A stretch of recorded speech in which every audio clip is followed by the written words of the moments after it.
आज तक के न्यूज एंकर सुधीर चौधरी का कहना है कि भारत अब अमेरिका, इंग्लैंड और फ्रांस जैसे देशों के लाखों लोगों को रोजगार देगा। भारत दूसरे देशों के लोगों को रोजगार देगा। ये तो वही बात हुई, दस्त खुद को लगे हुए हैं और नाड़ा हम पड़ोसी का खोल रहे हैं। एक्चुअली टाटा ग्रुप की कंपनी एयर इंडिया, हाँ शायद आप भूल गए होंगे, एयर इंडिया बिक चुका है।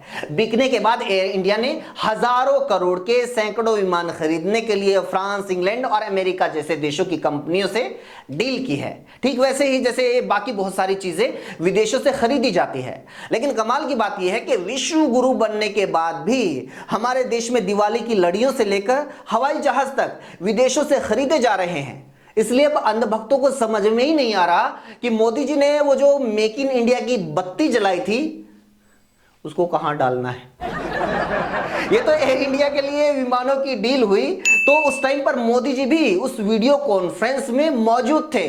टाटा से लेकर जियो तक, पेटीएम से अडानी तक, एयर इंडिया तक, जब भी प्राइवेट कंपनियों की बात आती है तो आपको पता ही है मोदी जी तो आगे मिलेंगे ही।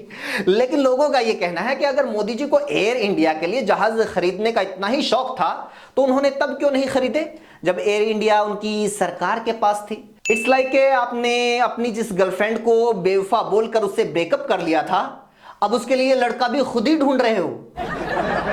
सुधीर चौधरी का कहना है कि ये मोदी जी का कमाल है, हमारे देश को इस पर गर्व होना चाहिए कि हमारे देश की वजह से बड़े बड़े विकसित देशों के लोगों को रोजगार मिल रहा है। उस इंग्लैंड के लोगों को रोजगार मिल रहा है जिसने कभी हमें गुलाम बनाया था। कसम से अगर ये आदमी गुलामी के टाइम पर होता ना और इसके पास कोई न्यूज चैनल होता तो ये साबित कर देता कि अंग्रेजों ने हमें गुलाम नहीं बनाया है, बल्कि हमारे राजे रजवाड़ों ने अंग्रेजों के साथ डील करके भारत में अंग्रेजों को रोजगार दिया है।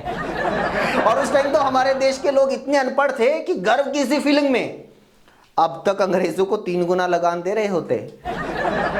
ये शायद देश में पहली बार हुआ है कि हम विदेशों से कोई चीज खरीद रहे हैं और उसके लिए भी सरकार की इस तरह से तारीफ हो रही है।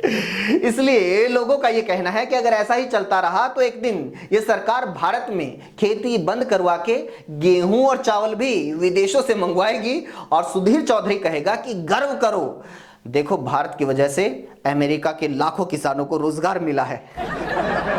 सुधीर चौधरी का कहना है कि अमेरिका और इंग्लैंड जैसे देश आज बुरे दौर से गुजर रहे हैं, बेरोजगारी, महंगाई पीक पर है, अर्थव्यवस्था चौपट है, लेकिन मोदी जी की कृपा से भारत मजबूत स्थिति में है, इसलिए वो उन गरीब दरिद्र देशों की मदद कर रहा है।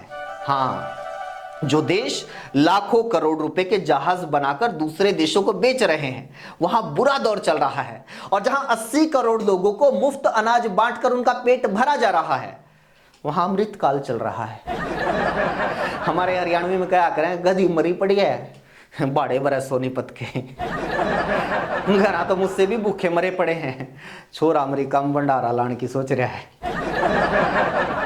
खुद केंद्र सरकार का डाटा बताता है कि पिछले 10 महीने में चीन से हमारे देश का जो आयात है वो 9% बढ़ा है और जो हमारा निर्यात है वो 34% कम हुआ है। यानी हम मंगवा ज्यादा रहे हैं और भेज कम रहे हैं, बेच कम रहे हैं। हमारी सीमाओं पर गंदी नजर डालने वाले चीन जैसे देशों पर हमारी डिपेंडेंसी बढ़ती जा रही है, लेकिन उसको भी सुधीर चौधरी जैसे न्यूज एंकर कह देंगे कि ये भी मोदी जी का मास्टर स्ट्रोक है, ये मोदी जी की चाल है। हम चीन से इतना सामान खरीदेंगे, इतना सामान खरीदेंगे, इतना सामान खरीदेंगे कि एक दिन चीन का सारा सामान ही खत्म हो जाएगा और चीन के हाथ में सिर्फ कटोरा बचेगा। आपको मजाक लग रहा होगा, लेकिन इसी बात को जिस दिन सुधीर चौधरी आज तक पर आकर कहेगा ना तो ऐसे हमारे देश में करोड़ों भरे पड़े हैं जो इस बात को सच मानेंगे, क्योंकि इन लोगों को यह नहीं पता कि अमेरिका, इंग्लैंड, जापान, इजराइल और फ्रांस जैसे देश भारत जैसे दर्जनों देशों को अपने विमान, हथियार और टेक्नोलॉजी बेचकर ही रोजगार पाते हैं। उनकी इकोनॉमी का सबसे मजबूत कंपोनेंट टेक्नोलॉजी का निर्यात ही है। दुनिया में कई ऐसे देश हैं जहां खाने के लिए अनाज तक पैदा नहीं होता, लेकिन वो अपनी टेक्नोलॉजी बेचकर दुनिया के विकसित देशों में शामिल हो गए हैं, बेचकर, खरीद कर नहीं।